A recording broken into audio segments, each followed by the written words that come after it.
Hello everyone, welcome back to another Sunday video. Today's video is mainly about what proper table filters to use when you're querying the EVM tables. So, all the fact tables or the easy tables, well, mainly the fact tables. And before we start, I just want to thank all the people who have voted on the recent poll.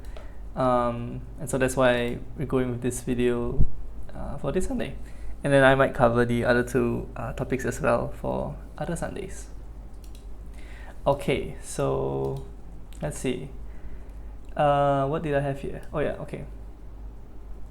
So the thing I'll talk about today is what are the proper filters to use in a table, and this can be sort of thought of as like two things. Like, one is how do you optimize for queries, and also how to ensure that, I guess the more important thing, how to ensure that the data you're pulling is accurate based on what table you're using. Okay, so I'll go into what I mean by that, but first off, just a quick shout out on table filters for query optimizations. Always use timestamp filters, right? So either block timestamp date or block timestamp, more than equals to a specific range. I usually use dates because if I want to say like,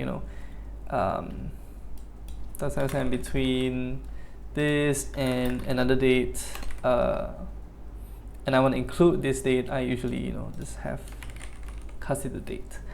So that's one. Another thing is specifying what columns you want to be returned. If you just select all from the table, it can take a longer time as compared to just selecting the specific columns that you want.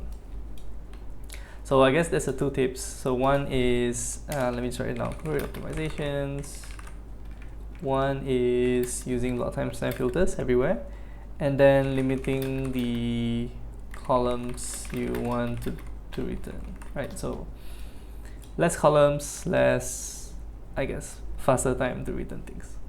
Okay, then the next, I guess the meat of the topic for today is what filters to use for, I guess, fact tables, right? And mainly there are 4 fact tables. There is, of course, fact blocks, fact transactions, right? Fact event logs, and of course fact traces. Now I think we can go each table at a time, and maybe that will be the way. So first up, fact blocks. If I can just find it here, fact blocks. Okay, so I don't think many people are using this table, and so I don't think many of you are querying it wrongly. You would use block number, block timestamp, and then you would see whatever information you want to get, right? Base fee, blobs related information. So nothing, I have no comments because I don't really see people using this. And I think where people are using things wrongly is these two tables, transactions and event logs. So let's jump right into that. So the number one thing I see that people use wrongly for transactions is, I think the way you're thinking about filtering for a specific activity, right? So let's say, okay, here's a common scenario. There is an NFT mint, okay, and I'm looking at a specific NFT transaction hash example, and I look at the function signature. I mean, not me, but like, just in general. I look at this thing that is in input data, right? The first 4 bytes, right? 8 characters long plus the 0x in front, so the first 10 characters. And I use that as my filter for essentially the event that I'm looking for. Now, I would say that is not exactly the right approach, because what this function is actually just a You can think of it as like a wrapper function. I don't really have like a official term that I can use, but say if you are interacting with the protocol directly, right? So I have an example here on Cport, which is OpenSea.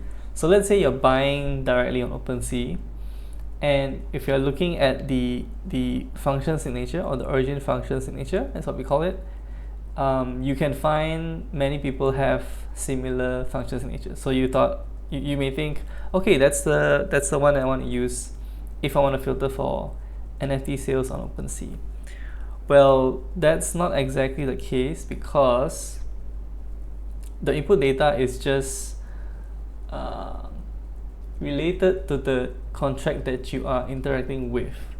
So if you're interacting with, let's say, an NFT aggregator that then interacts with Cport, you will not be able to get those transactions with your initial Cport origin function filter, right? So let's see what I mean. I'm gonna take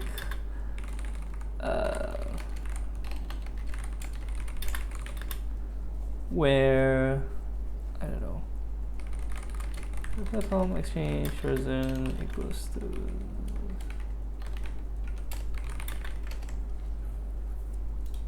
So I'm looking at a Cport transaction. Let's take this one for example. Oopsie.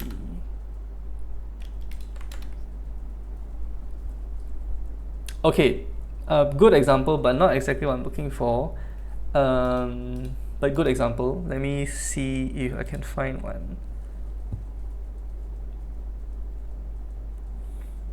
Okay, I guess this works. Okay, cool. So what is this transaction? This transaction is this address interacting with the Cport address directly, and so the function is then this function. And if you were to look up this origin function signature, right, across just transactions in general, you will find that if you were to count, the number of transactions would be quite high, because there are a lot of people interacting with Cport directly, right, for NFT sales. But if you're using this method, you'll be missing out on a lot other transactions that do not interact with OpenSea directly. Case in point, this transaction that we just pulled, it's interacting with GemSwap, which is like an aggregator of some sort, and from GemSwap they then interact with multiple NFT platforms, including OpenSea, right, including X2Y2, right? And so their function sig is way different from the one in Cport, right? Because this function sig is just the original, or like the function that you call the protocol that you are interacting with.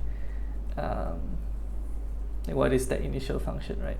So that's why I do not recommend using origin function signature, right, this column at all, really. There are very little use cases for this. One use case could be if you really want to analyze this specific transaction, where how Gem packs all of their trade orders into the input data, then right, you can use origin function signature. I would argue that you can even use traces, which will be even more accurate, right? So really, if you're doing analysis on a specific protocol, there's no reason for you to use origin function sig, right? Another one that I saw is this example. So this is an MAV example, where this bot buys an NFT and then sort of like sells it in the same transaction. And so, using your origin function signature, you would never filter for these transactions, and so your sales data will be incomplete.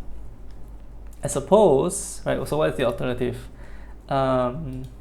maybe I should write down, right? Don't use origin function signature in like 99% of the cases. Instead, what should you use? You should use events, right? Event logs. Most protocols that you are analyzing will have decent amount of information in event logs that you can use, and Seaport is one of them, right? So if I go to logs, you can see an event by Seaport, right? Order fulfilled, and then yeah, all a bunch of orders. So by using event logs, you will be able to get all of the or most of the events emitted. I mean, if the protocol is a regular protocol, all of the events emitted by the protocol, right? Right. For example, this one, right? You would get, you know, the NFT sale. Even in the MEV transaction, you would still have the events emitted by the protocol themselves. So you'll be able to accurately capture all these transactions. That's what I'm trying to say. I think this holds true for both transactions and the event logs table, right? Yeah, I just see so many examples where people You've brought up an interesting... Oh god, what was that? That was my phone eavesdropping on me. Where was I? Okay, yeah. So I've seen so many examples where people want to look at a specific event, and then they use origin function signature to filter for that event. And you know, it may be true in your use case, but for like most of the time, I would say it's not true. And using event logs would be the more accurate usage, or the more accurate methodology, right? I've seen this with NFT mints. I've seen y'all doing like DEX swaps using origin function signature, which is just crazy because considering how there can be many routers, aggregators, using that function just limits your data by a lot. Right? Unless you are specifically interested in just that one route, then sure, right? Using that function sig works. Okay, another one is I want to mention is event logs. So in event logs, you have origin to address and origin from address. So what are these columns, right? From address is the address that initiated the transaction. Okay, and then to address is the address that receives the transaction, or like the address that the initial person interacts with, right? So this can be two broad cases. If I am sending ETH, right? If Alice is sending ETH to Bob, so Alice sends ETH to Bob.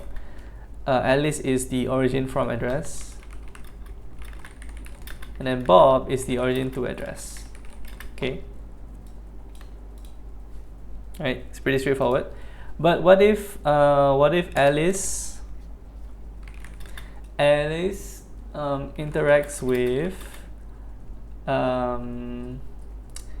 like a smart wallet, right? And then in that smart wallet then tells it to send ETH to Bob. Send ETH to Bob. So then which is the origin from address? Well, Alice is still the origin from address. And now your smart wallet is the origin to address, because that is the first address that the from address interacted with, right? So now, so you can see how by adding an extra layer of interaction, if you were to use origin from address and to address as filters, you will be not including a lot of this sort of transactions, right? Let's say you want to look at only, let's say you look at ETH transfers between addresses, and you use from address, origin from address, origin to address, well, you will be excluding this sort of transactions then, right? Because you will not be capturing the ETH center block, right? So instead of using origin, just use from address and to address, right? This is native ETH transfers, or if you're looking at token transfers, easy token transfers, use the from and to address. NFT transfers, use the from and to address in NFT transfers. Right, another use case, you're looking at DEX swaps and you're filtering for origin to address is the router, right? Sure, this works, but in what situations does this not work? Well, what if someone builds another router? What if someone has their own contract, right? What if it's a smart wallet, right? So if you are looking at swaps to a specific pool, all of those routes or all those transactions that does not interact with the router directly will not be included in your query just because you use this filter, right? So what is the solution in this case? The solution is just to use the event logs and look at the swap event emitted, right? You will pretty much get all of the swap events emitted by that particular pool. Now, of course, this is an exception where you only want to get swaps going through a specific address, then you will use the origin to address. Another good example is blobs. You only want to filter for, let's say you're looking for base blobs or blobs submitted by base. So you want to filter for the origin to address is the address used by base to submit blobs. Right, so those are the caveats, and in most cases you are much better off using just the events. Okay, so now how do you actually filter for events? So now it's like all this is like the caveats and do's and don'ts, like what actually how do you actually filter for. So for event logs, let me just sure it's right. Event logs, what you should use, there's only two. One is contract address and one is topic 0, right? So let's first look at yeah, sure, let's look at CPOP 1.1, right? So contract address will be this address over here, right? If you're using the event logs table, there will be a contract address column, and this contract address column refers to this address, and topic 0 refers to this one over here. This is topics 0, right? This is the topic 0. What is topic 0? Well, topic 0 is the event name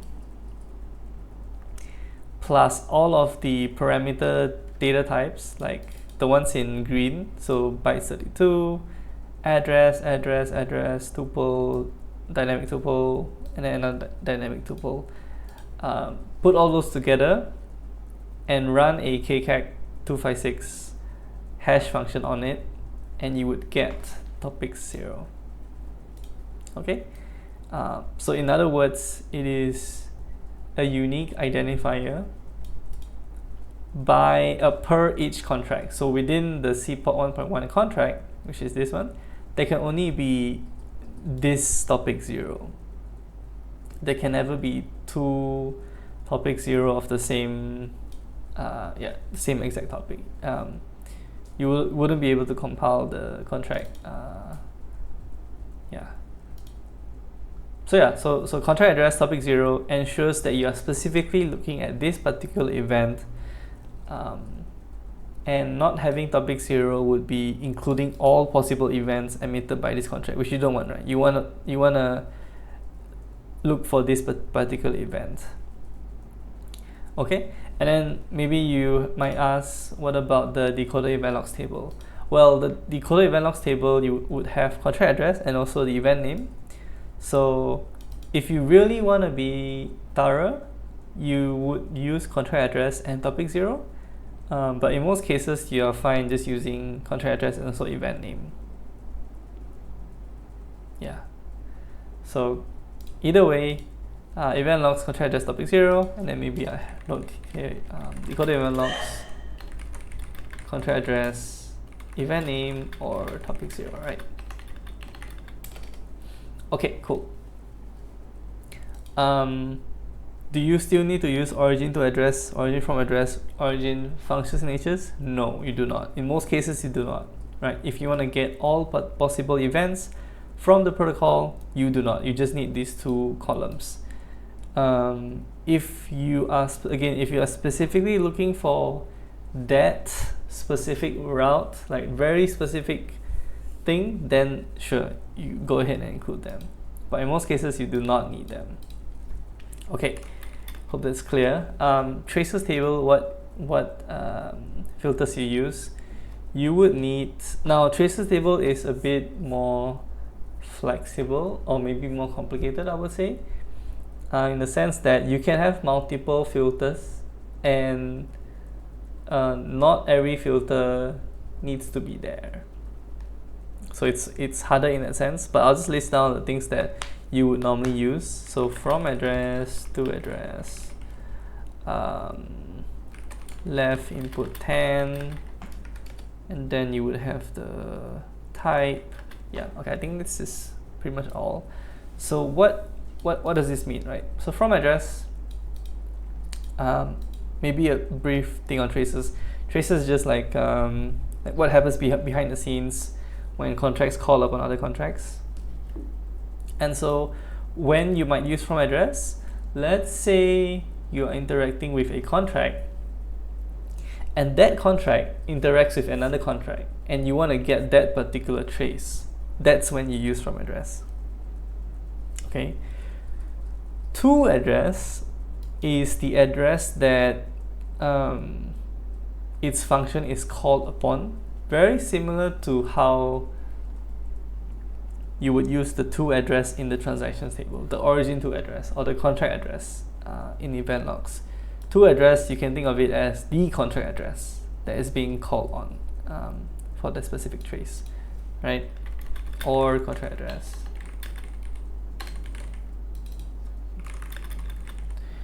And then left input 10 is similar to origin function signature. In this case, this is not the origin, it is just a function signature.